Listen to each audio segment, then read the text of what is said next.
नमस्कार साथियों, आप सबका स्वागत है ढंग से क्लासेस में। जैसे कि आप सभी को पता है दोस्तों, डीआईडी ने वैकेंसी जारी कर दिया है। जो टेक्नीशियन ए है दोस्तों, उसके अंतर्गत अपना इलेक्ट्रिकल है, ठीक है। उसकी कितनी अपनी 106 पोस्ट है, आप सबने देख ही लिया होगा, आप सभी को पता ही होगा, ठीक है। तो दोस्तों जो 106 पोस्ट है उसके लिए अपना महायुद्ध होने वाला है। तो दोस्तों उसके लिए जो अपने को मतलब युद्ध में हथियारों की जरूरत पड़ेगा, उन सबको मैं यहाँ पे आपको बताने वाला हूँ, ठीक है। जिसकी अपने यहाँ पे ट्रेनिंग लेंगे, ठीक है। जैसे कि आप सभी को पता होगा कि मैंने इस चैनल पे आपके लिए डीआईडीओ इलेक्ट्रिकल की बहुत ही अच्छी मतलब की सीरीज चालू किया हो। तो ठीक है दोस्तों, आप सभी को पता होना चाहिए, जो आप प्लेलिस्ट में जाके देख सकते हैं, ठीक है। तो दोस्तों चलिए आज का अपना पहला क्वेश्चन स्टार्ट करते हैं, ठीक है। तो आज का अपना पहला क्वेश्चन है, पहला क्वेश्चन आ रहा दोस्तों, चुंबकीय कीपर किस धातु में निर्मित होता है, मतलब किस धातु से बना होता है चुंबकीय कीपर। तो दोस्तों इसका आंसर आ जाएगा नर्म लोहे का बना होता है, ठीक है। ठीक है, मैं आपको पहले आंसर बता दे रहा हूँ, नर्म लोहे का बना होता है, ठीक है। अब ये क्या काम करता है दोस्तों, जो चुंबकीय कीपर होता है क्या काम करता है, ये चुंबक की ताकत को बनाए रखता है, ठीक है ना। अब ये कहाँ लगा होता है ये सब भी आपको मैं बताऊंगा। जैसे कि आप ये डायग्राम में देख पा रहे हो, ऊपर में एक हॉर्स आपको दिख रहा होगा, ठीक है। और नीचे में उसके नीचे में जो नर्म लोहे का बना हुआ एक बार टाइप दिख रहा होगा, उसी को बोलते हैं चुंबकीय कीपर। चलो मैं इसका आपको जो डेफिनेशन होता है वो भी आपको बता देता हूँ। तो ठीक है, देख पा रहे हो आप यहाँ पे, आपको डेफिनेशन दिख पा रही होगी। तो दोस्तों आप इसको पूरा पढ़ लीजिए, तो आपको पूरा समझ में आ जाएगा कि एक्चुअल में चुंबकीय कीपर होता क्या है, ठीक है। तो चलिए आपको इतना ये समझ में आ गया होगा, ठीक है। आगे देखते हैं नेक्स्ट क्वेश्चन। नेक्स्ट क्वेश्चन है अपना, निम्न में से चुंबकीय फ्लक्स का प्रतीक क्या है। तो बहुत ही सरल क्वेश्चन है, तो सभी को पता ही होना चाहिए, ठीक है। चुंबकीय फ्लक्स का प्रतीक क्या होता है, फाई होता है, ठीक है। इसकी इकाई क्या होती है, वेबर होती है, ठीक है। आगे देखेंगे आप, जैसे कि आपको यहाँ पे जो चारों अपने मतलब इसमें देख पा रहे आप, तो मैं चारों का आपको डिस्क्रिप्शन में बता देता हूँ क्या क्या चीज होता है ना, मतलब ताकि इनसे रिलेटेड कोई क्वेश्चन आए तो आपसे छूट ना पाए एग्जाम हॉल में, ठीक है। जैसे कि आप देख पा रहे हो कि पहला इसमें क्या है, ये सिग्मा का चिन्ह है, सिग्मा का प्रतीक है। ये किसको दर्शाता है, ये विशिष्ट चालकता को दर्शाता है। क्या को दर्शाता है, ये विशिष्ट चालकता का सिंबल होता है, ठीक है। अभी जो नेक्स्ट अभी आपको बताया कि क्या क्या होता है, चुंबकीय फ्लक्स का प्रतीक होता है। ये बी का प्रतीक होता है, बी प्रतीक होता है दोस्तों चुंबकीय फ्लक्स घनत्व, जिसकी इकाई क्या होती है, वेबर प्रति मीटर स्क्वायर भी होती है और टेस्ला भी होती है, ठीक है। और ये एच का इकाई चुंबकन सामर्थ्य होता है, ठीक है। तो चलो आपके चारों के चारों ऑप्शन क्लियर हो गए होगा, ठीक है। अब जाते हैं नेक्स्ट क्वेश्चन की ओर। नेक्स्ट क्वेश्चन बोला, निम्न में से हेलिक्स का नियम प्रयोग क्या ज्ञात करने के लिए किया जाता है। तो दोस्तों इसका आंसर आ जाएगा, चुंबकीय ध्रुवों को ज्ञात करने के लिए हेलिक्स का नियम का प्रयोग किया जाता है, ठीक है। नेक्स्ट क्वेश्चन देखेंगे।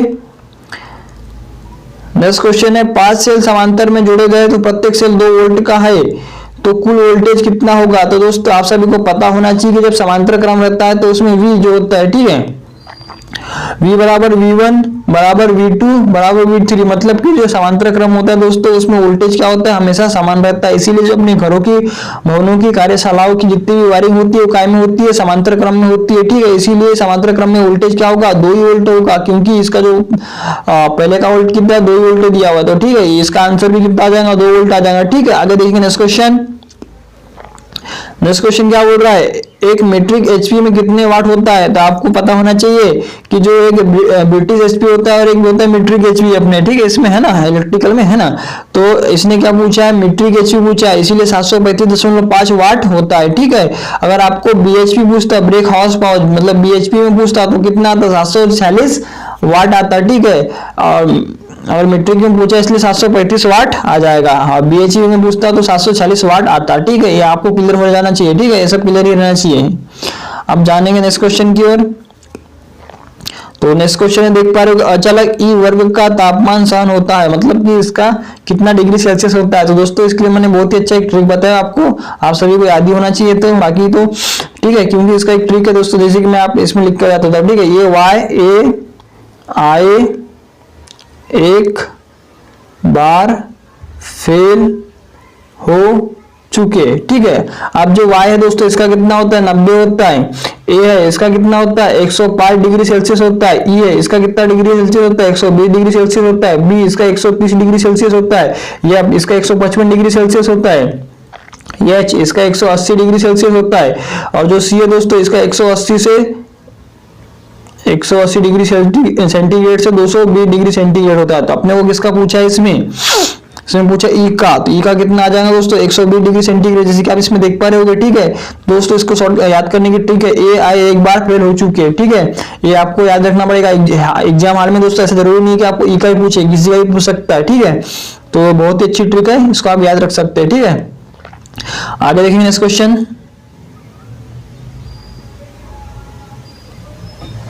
नेक्स्ट क्वेश्चन बोल रहे हैं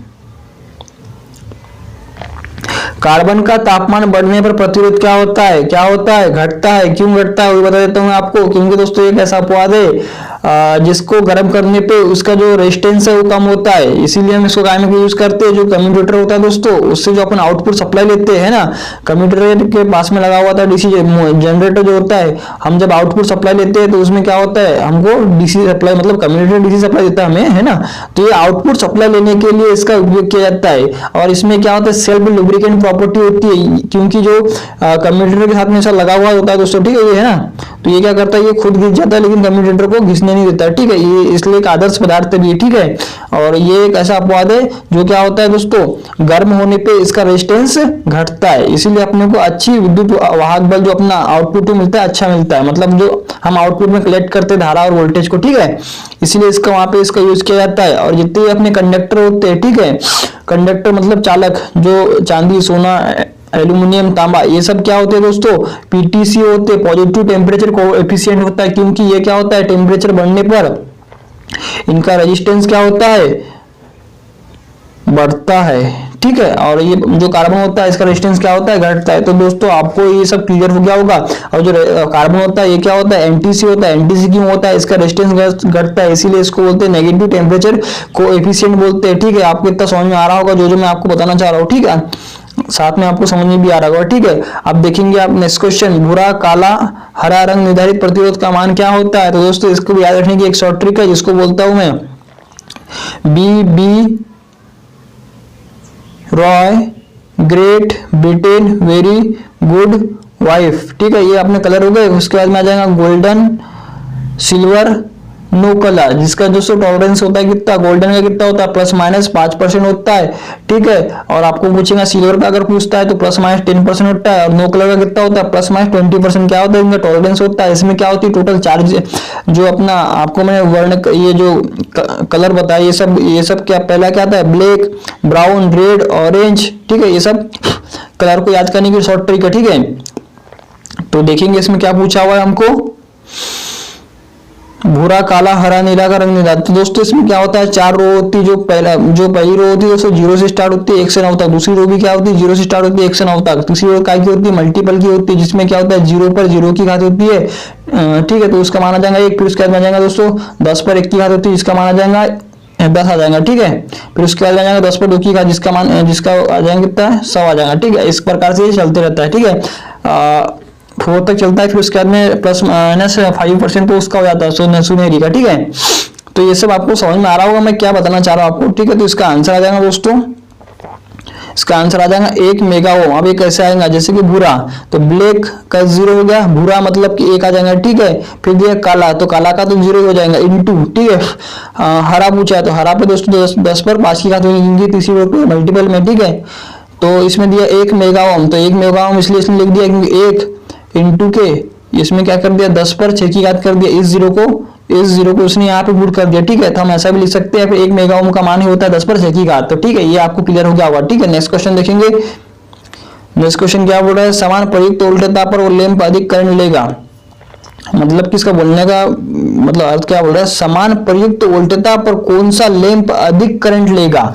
यानी कोई 220 वोल्ट की सप्लाई है। ठीक है, उसमें ये सब क्या लगे हुए, लैंप लगे हुए, तो सबसे अधिक करंट कौन लेगा ये पूछने जा रहा है। तो स्वाभाविक से बात है, जो 200 अधिक वाट का होगा वो लैंप कितना लेगा, अधिक करंट लेगा, तो इसको हो जाएगा 100 वाट का लैंप अधिक करंट लेगा। ठीक है, आगे देखेंगे नेक्स्ट क्वेश्चन। नेक्स्ट क्वेश्चन क्या है अपना, लेड एसिड सेल में प्लेटों के बीच में क्या भरा जाता है। तो इसमें आ जाएगा दोस्तों रेड लेड की लुगदी भरी जाती है। ठीक है, ये आपको पता होना चाहिए। ठीक है, आगे देखेंगे नेक्स्ट क्वेश्चन।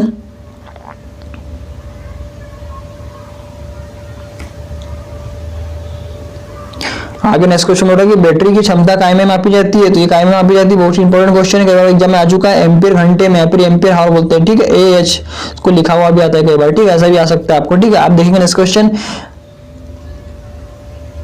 क्वेश्चन क्या हुआ, निम्न में से फ्लक्स घनत्व का एसआई मात्रक क्या होता है। मैंने अभी शुरू में बताया था, इसको कैसे दर्शाते हैं, बी से दर्शाते हैं, ठीक है, फ्लक्स घनत्व को बी से दर्शाते हैं, जिसकी इकाई क्या होती है, वेबर प्रति मीटर स्क्वायर, या फिर इसको क्या बोलते हैं, टेस्ला भी बोलते हैं। तो इसकी आ जाएंगी इकाई क्या आ जाएंगी, देखिए आप देखो ऑप्शन में देख पा रहे हो कि मीटर प्रति स्क्वायर आ जाएगा, ठीक है। आगे नेक्स्ट क्वेश्चन देखेंगे, विद्युत चुंबक के निर्माण में प्रयुक्त धातु है। तो विद्युत चुंबक दोस्तों आप सभी को पता होना चाहिए, जो इलेक्ट्रोमैग्नेट होते हैं वो काहे के बने होते हैं, नर्म लोहे के बने हुए होते हैं, इसीलिए इसका आंसर क्या आ जाएगा, नर्म लोहा हो जाएगा। और जो फौलाद होता है दोस्तों वो स्थायी चुंबक बनाने के लिए काम किया जाता है। जो एल्निको होता है ये पैरामैग्नेटिक पदार्थ का जो फेरोमैग्नेटिक पदार्थ के अंतर्गत आता है, जिसको बोलते हैं जो क्या होता है, स्थायी चुंबक बनाने के लिए यूज किया जाता है, ठीक है। ठीक है, आगे देखेंगे नेक्स्ट क्वेश्चन। नेक्स्ट क्वेश्चन है, कार्ग स्क्रू नियम का प्रयोग निम्न में से क्या ज्ञात करने के लिए किया जाता है। तो दोस्तों ये सब तो बहुत ही सरल सा क्वेश्चन है, ठीक है। इसके में आ जाएगा चुंबकीय क्षेत्र की दिशा को ज्ञात करने के लिए इसका उपयोग किया जाता है, ठीक है। आगे देखिए नेक्स्ट क्वेश्चन दोस्तों देख पा रहे हो आप, इसमें प्रेरित धारा उसी का विरोध करती है जिसके कारण वह पैदा होती है। तो दोस्तों ये तो बहुत ही अच्छा आंसर है, इसमें मतलब बहुत ही अच्छा क्वेश्चन दिया हुआ है, क्योंकि एग्जाम में कई बार पूछा जा चुका है। तो इसको बोलते हैं लेंज का नियम। ये क्या करता है दोस्तों, जिस कारण विद्युत वाहक में पैदा होता है उसी का ये क्या करता है, विरोध करता है, ठीक है। इसको लेंज का नियम बोलते हैं, ठीक। आगे देखिए नेक्स्ट क्वेश्चन, निम्न में से एक वेबर बराबर किसके मतलब कितना होता है। तो आप सभी को पता ही होगा कि एक वेबर बराबर क्या होता है, 10⁸ मैक्सवेल के बराबर हो जाएगा, ठीक है। इतना आपको समझ में आ गया होगा। आगे देखेंगे नेक्स्ट क्वेश्चन, रिलक्टेंस का एसआई मात्रक क्या होता है। तो रिलक्टेंस पहली बात तो ये जान लो कि आप रिलक्टेंस होता क्या है। तो रिलक्टेंस क्या होता है दोस्तों, किसी चुंबकीय परिपथ में फ्लक्स के मार्ग में रुकावट पैदा करने के लिए, फ्लक्स के मार्ग में क्या करता है, ये रुकावट को पैदा करता है, इसी को क्या बोलते हैं, रिलक्टेंस बोलते हैं। ये चुंबकीय परिपथ में होता है। और अपना जो विद्युत परिपथ होता है दोस्तों, उसमें क्या करता है, जो रेजिस्टेंस होता है वो क्या करता है, विद्युत धारा के मार्ग में रुकावट पैदा करता है, ठीक है। ये इसका मतलब ये मैग्नेटिक परिपथ में आ जाएगा कौन सा, रिलक्टेंस। और जो अपना विद्युत परिपथ होता है जो अपना है ना, उसके लिए क्या आ जाएगा, रेजिस्टेंस आ जाएगा, ठीक है। ये दोनों एक जैसे होते हैं ना, एक जैसे का मतलब उसमें रेजिस्टेंस आ जाएगा, इसमें क्या आ जाएगा, रिलक्टेंस आ जाएगा, ठीक है। इतना आपको याद रखना। इसकी इकाई क्या होती है, तो इसकी इकाई आ जाएंगे दोस्तों एम्पीयर टर्न प्रति वेबर होती है, ठीक है। ये देखिए इस पे लिखा हुआ है एम्पीयर टर्न वेबर, ये अच्छा इंपॉर्टेंट क्वेश्चन है, आपको याद रखना है, ठीक है। आगे देखिए नेक्स्ट क्वेश्चन, निम्न में से फेरो चुंबकीय पदार्थ कौन सा है, ठीक है। ये क्या पूछा है, निम्न में से फेरो चुंबकीय पदार्थ है का उदाहरण कौन सा है। तो आप सभी को पता होना चाहिए, इसका आंसर क्या जाएगा, कोबाल्ट, निकिल और Fe। ये क्या सब चीज जो है दोस्तों फेरोमैग्नेटिक पदार्थ का उदाहरण है, जिसको लो चुंबकीय पदार्थ बोलते हैं, ठीक है। आगे देखिए नेक्स्ट क्वेश्चन,